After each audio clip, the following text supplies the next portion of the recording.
What's the millennial question? Apparently, millennials, as a generation, which is a group of people who were born approximately 1984 and after, are tough to manage.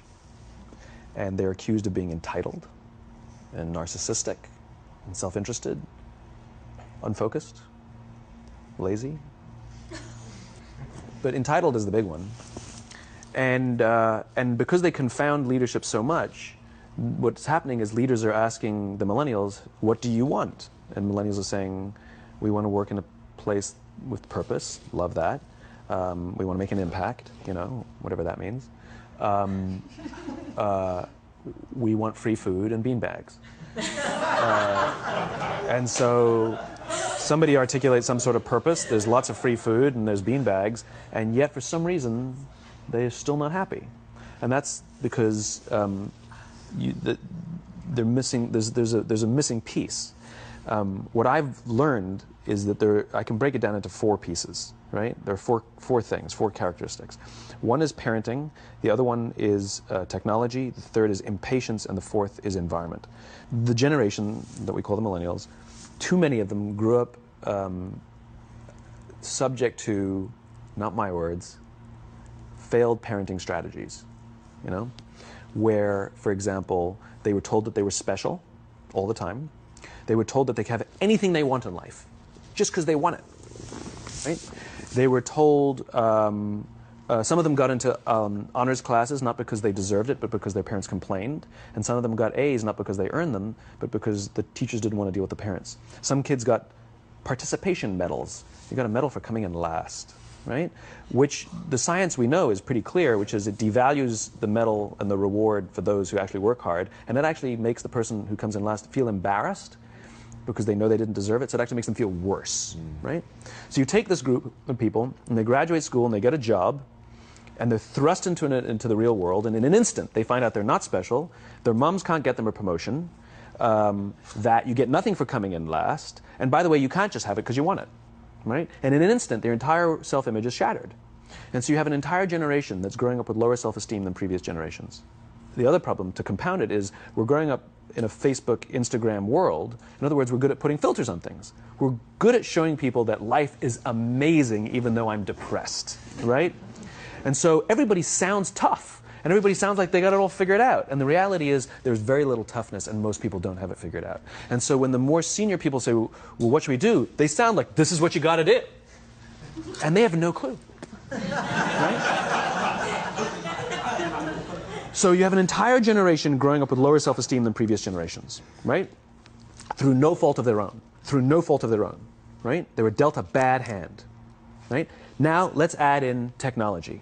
We know that engagement with social media and our cell phones releases a chemical called dopamine. That's why when you get a text, it feels good, right?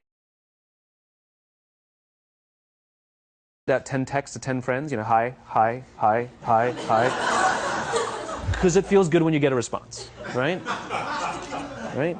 It's why we count the likes. It's why we go back 10 times to see if my Instagram is growing slower, did I do something wrong? Do they not like me anymore, right? The trauma for young kids to be unfriended, right? Because we know when you get it, you get a hit of dopamine, which feels good. It's why we like it. It's why we keep going back to it. Dopamine is the exact same chemical that makes us feel good when we smoke, when we drink, and when we gamble. In other words, it's highly, highly addictive, right?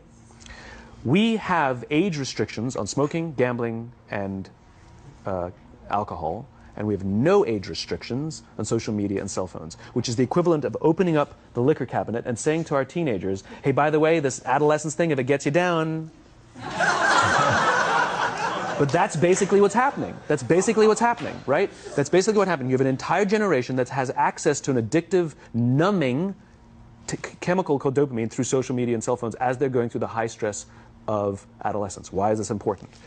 Almost every alcoholic discovered alcohol when they were teenagers. When we're very, very young, the only approval we need is the approval of our parents. And as we go through adolescence, we make this transition where we now need the approval of our peers.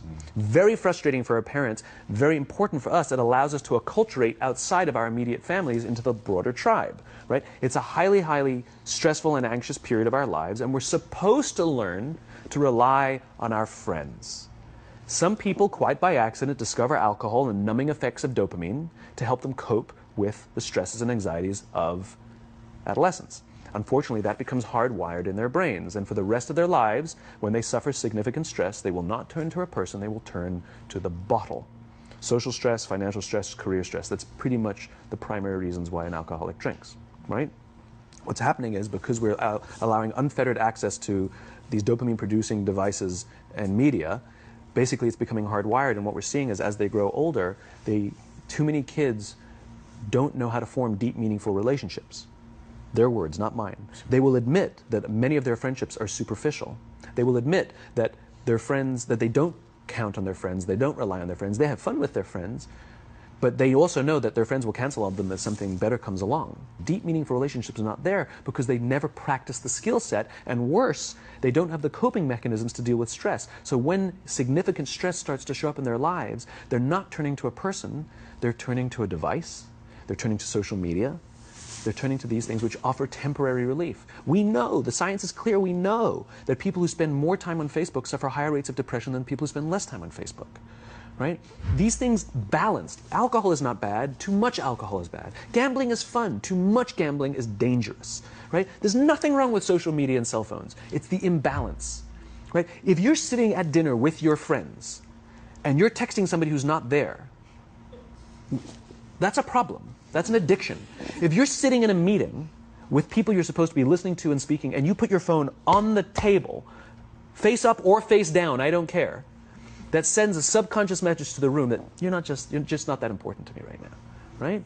That's what happens. And the fact that you cannot put it away is because you are addicted. Right? If you wake up and you check your phone before you say good morning to your girlfriend, boyfriend, or spouse, you have an addiction. And like all addiction, in time, it'll destroy relationships, it'll cost time, and it'll cost money, and it'll make your life worse. Right? So you have a generation growing up with lower self-esteem that doesn't have the coping mechanisms to deal with stress. Right? Now you add in the sense of impatience. Right? They've grown up in a world of instant gratification. You want to buy something, you go on Amazon, it arrives the next day. You want to watch a movie? Log on and watch a movie. You don't check movie times. You want to watch a TV show? Binge. You don't even have to wait week to week to week, right? I know people who skip seasons just so they can binge at the end of the season, right?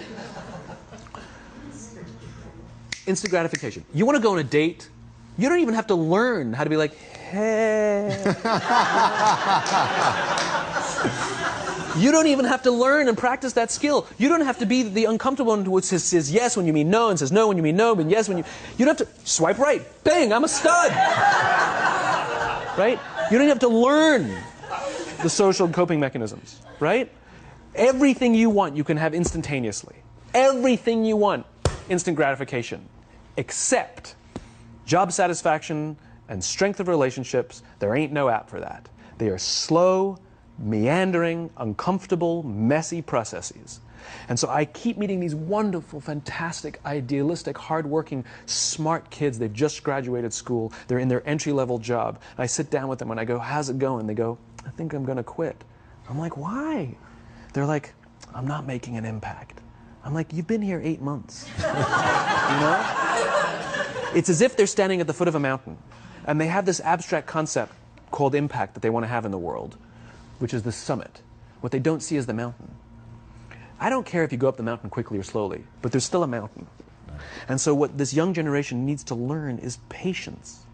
That some things that really, really matter, like love, or job fulfillment, joy, love of life, self-confidence, a skill set, any of these things, all of these things take time. Sometimes you can expedite pieces of it, but the overall journey is arduous and long and difficult. And if you don't ask for help and learn that skill set, you will fall off the mountain, or you will, the worst case scenario, and we're already seeing it, the worst case scenario is we're seeing an increase in suicide rates, we're seeing an increase in this generation, we're seeing an increase in accidental deaths due to drug overdoses, we're seeing more and more kids drop out of school or take leaves of absence due to depression, unheard of. These are all, this is really bad. The best case scenario, those are all bad cases, right? The best case scenario is you'll have an entire population growing up and going through life and just never really finding joy. They'll never really find deep fulfillment in work or in life. They'll just waft through life and it'll be just, it's fine. How's your job? It's fine. The same as yesterday. How's your relationship? It's fine. Like that's the best case scenario. Which leads me to the fourth point, which is environment. Which is we're taking this amazing group of young, fantastic kids who are just dealt a bad hand. It's no fault of their own. And we put them in corporate environments that care more about the numbers than they do about the kids. They care more about the short-term gains than the long-term life of this young human being. We care more about the year than the lifetime, right? And so we are putting them in corporate environments that aren't helping them build their confidence, that aren't helping them learn the skills of cooperation, that aren't helping them overcome the challenges of a digital world and finding more balance, that isn't helping them overcome the need to have instant gratification and teach them the joys and impact and the fulfillment you get from working hard on something for a long time that cannot be done in a month or even in a year. And so we're thrusting to them in corporate environments, and the worst part about it is they think it's them. They blame themselves. They think it's them who can't deal. And so it makes it all worse. It's not. I'm here to tell them it's not them. It's the corporations. It's the corporate environments. It's the total lack of good leadership in our world today that is making them feel the way they do. They were dealt a bad hand, and I hate to say it, but it's the company's responsibility. Sucks to be you, like we have no choice, right? This is what we got, and I wish that society and their parents did a better job. They didn't. So we're getting them in our companies, and we now have to pick up the slack. We have to work extra hard to figure out the ways that we build their confidence. We have to work extra hard to find ways to teach them the social skills that they're missing out on. There should be no cell phones in conference rooms. None. Zero.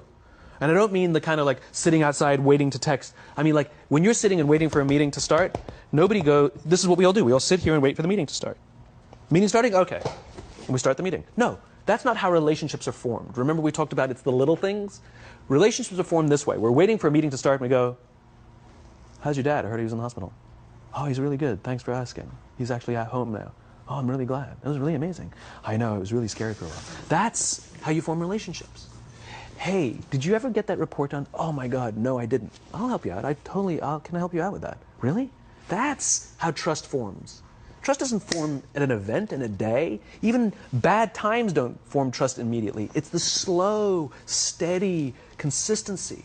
And we have to create mechanisms where we allow for those little innocuous interactions to happen. But when we allow cell phones in conference rooms, we just, okay, have the meeting.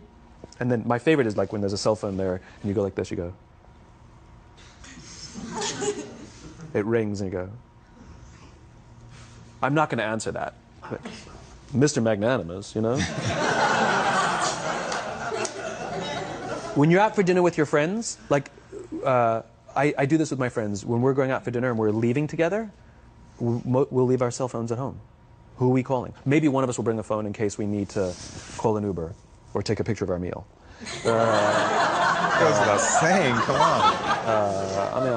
on. I'm an idealist, but I'm not insane. You know? At a heathen. I mean, it looked really good. We'll take one phone. And so it's like an alcoholic. The reason you take the alcohol out of the house is because we cannot trust our willpower. We're just not strong enough. But when you remove the temptation, it actually makes it a lot easier. And so when you just say, don't check your phone, people literally will go like this. And somebody will go to the bathroom, and what's the first thing we do? The phone. Because I wouldn't want to look around the restaurant for a minute and a half, you know? But if you don't have the phone, you just kind of enjoy the world. And that's where ideas happen. The constant engagement is not where you have innovation and ideas. Ideas happen when our minds wander and we go, and you see something, I bet they could do that. That's called innovation, right? But we're taking away all those little moments, right? You should not, and none of us should charge our phones by our beds. We should be charging our phones in the living rooms, right? Remove the temptation. You wake up in the middle of the night because you can't sleep, you won't check your phone, which makes it worse. But if it's in the living room, it's relaxed, it's fine. But it's my alarm clock. buy an alarm clock. They cost $8, right? I'll buy you an alarm, right? But the point is we now in industry, whether we like it or not, we don't get a choice. We now have a responsibility to make up the shortfall and to help this amazing, idealistic, fantastic generation build their confidence, learn patience, learn the social skills, find a better balance between life and technology. Because, quite frankly, it's the right thing to do.